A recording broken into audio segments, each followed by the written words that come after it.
Hello friends, आज मैं आपको एक वैद्य व्यवसाय की कहानी सुनाती हूँ। एक दिन एक जाने माने बुजुर्ग वैद्यराज के पास एक माता पिता अपना यंग बेटा बड़े ही गंभीर हालत में लेके आए।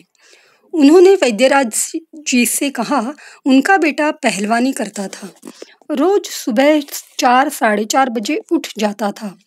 सुबह शौचादि कर्म करके अखाड़ा पहुंच जाता था। लगभग 4 से 5 घंटे बड़ी लगन से व्यायाम और पहलवानी यानी वार्म अप एक्सरसाइज और रेसलिंग की प्रैक्टिस करता था। बहुत ही डिसिप्लिन्ड लाइफ जीता था। कभी कभी तेल की मालिश होती थी, कभी कभी नहीं। अखाड़ा जो थोड़ा ज़्यादा दूर था, इसलिए साइकिल पे ही जाता था।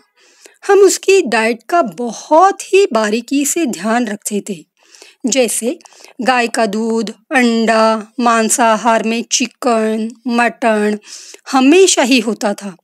रोटियां तो कभी गिनते ही नहीं थे। उसे खाना खाना भी बहुत पसंद था, जम के खाता था। बादाम, काजू, अंडा, दूध, घी, स्प्राउट, सलाड्स, केला, पनीर, दाल रोटी, चना, ये हम हर रोज उसे अखाड़े से आने के बाद भरपेट खिलाते थे। सब कुछ अच्छे से रूटीन सेट हुआ था। लेकिन एक दिन सुबह वो बिस्तर से उठ ही नहीं पाया। पूरा शरीर दर्द से भरा था। मेरा बेटा करवट भी बदल नहीं पा रहा था। सब जोड़ों में सूजन एवं लगातार दर्द बना रहता था। हमें तो लगता है इसे किसी की नज़र लग गई है। हमने बहुत दूर दूर तक डॉक्टरों से ट्रीटमेंट कराई, कई प्रकार के तपास कराए, blood test, urine test, scan, MRI सब कराया। कोई भी कारण पकड़ में नहीं आया। डॉक्टर बस दर्द की दवा देते, कुछ दिन थोड़ा असर पड़ता, फिर वैसे के वैसा। कुछ फायदा नहीं। हमने तो झाड़ फूक तक करवा डाला। अब लास्ट में बड़ी उम्मीद से आपके पास आए हैं। अब आप ही कुछ कीजिए, हम आपसे प्रार्थना करते हैं।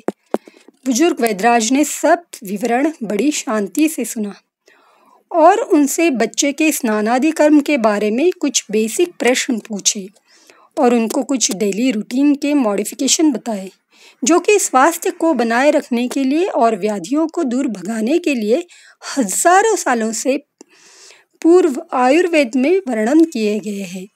तो ऐसा क्या हेतु जिसे हम व्याधि का कारण समझते हैं, वो इस बच्चे के रूटीन में वैद्यराज को मिला।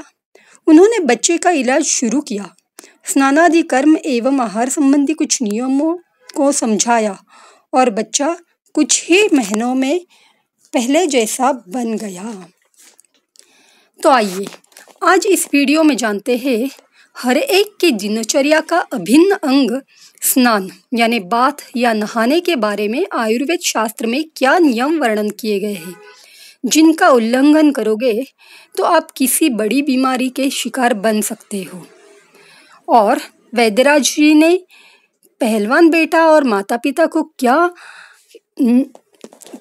और क्यों और कैसे चेंजेस सजेस्ट किए, वो भी इससे आपको थोड़ा थोड़ा पता चल जाएंगे। तो नियम नंबर 1, स्नान के लिए कौन सा जल यूज करना है। लिखा है, उष्णाम्बुना अधकायस्य परिशेको बलावहः तेन एव च उत्तम अंगस्य बलहृत्केश चक्षुषाम।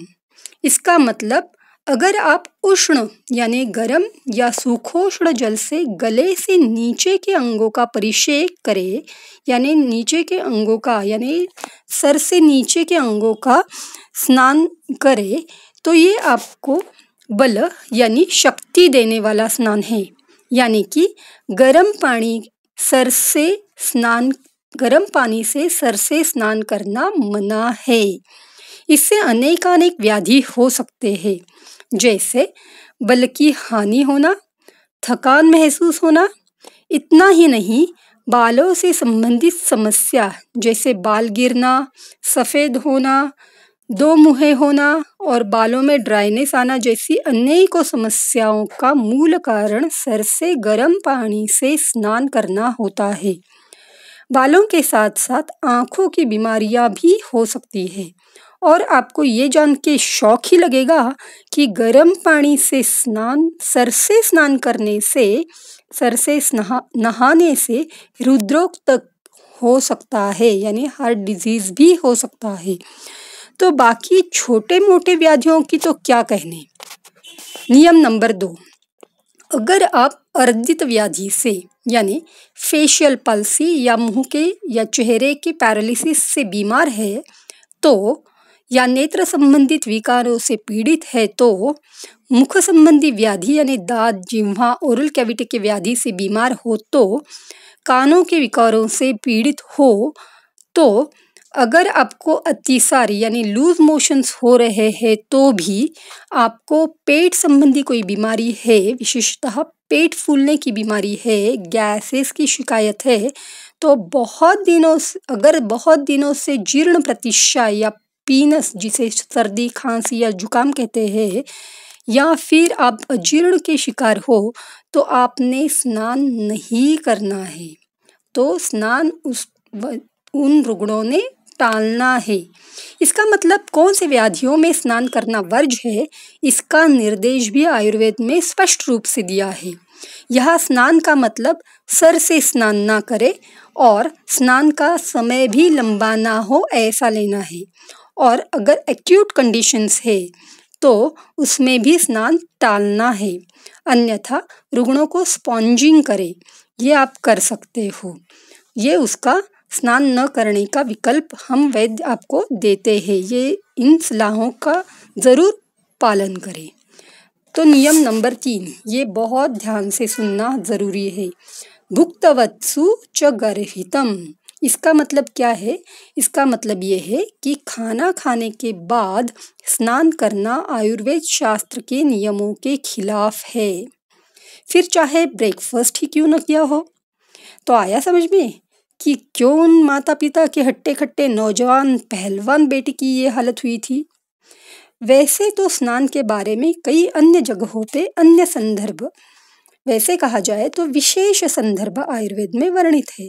जैसे कि मासिक रजस्राव के दिनों में महिलाओं ने स्नान करना वर्ज कहा गया है, या फिर कुष्ठ यानी त्वचा संबंधी विकारों में कुछ स्पेशल स्नानों का वर्णन किया है, जिसे आयुर्वेद में सिद्धार्थक स्नान कहा जाता है। इसके पीछे भी साइंटिफिक रीजंस होते हैं, लेकिन ये आज का विषय न होने के कारण इसका डिटेलिंग किसी और दिन दूसरे वीडियो में ज़रूर करेंगे। नियम नंबर 4, रोज सुबह शौचादि प्रातः कर्म करने के बाद